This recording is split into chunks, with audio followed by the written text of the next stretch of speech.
مساء الخير يا أصحاب الأبراج. دي قناتكم هيرسكوب، المكان اللي بيفتح لك باب الفلك ويديك رسالة خاصة لبرجك. ما تنساش تعمل لايك واشتراك وتسيب كومنت ببرجك عشان توصلك توقعاتك أول بأول. توقعات برج الجوزاء الأسبوع الأخير من أغسطس. الحب.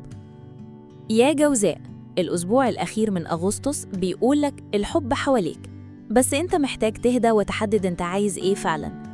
لو أنت مرتبط، ممكن تحس إن في شد وجذب بينك وبين شريكك.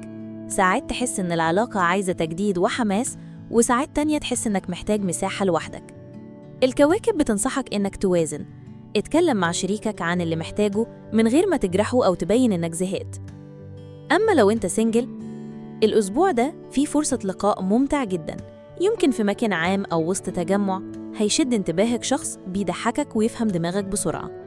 لكن خليك واعي، مش كل الناس اللي تعرف تحكي حكاية حلوة تعرف تعيش معاك علاقة مستقرة.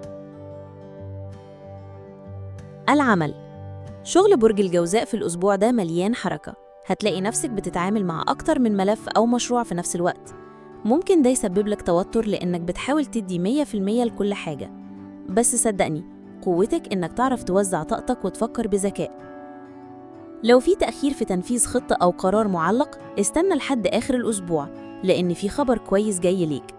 كمان في فرصة إن مدير أو زميل يقدر شغلك بشكل مفاجئ ويشجعك قدام الناس. المال.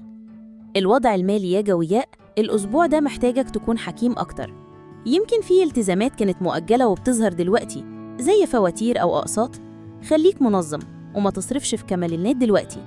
لكن الخبر الحلو إن في فرصة لزيادة دخل أو فلوس تيجي من شغل جانبي أو فكرة إبداعية عندك. الجوزاء معروف إنه دماغه شغالة دايماً، ولو طبقت فكرة بسيطة الأسبوع ده ممكن تفتح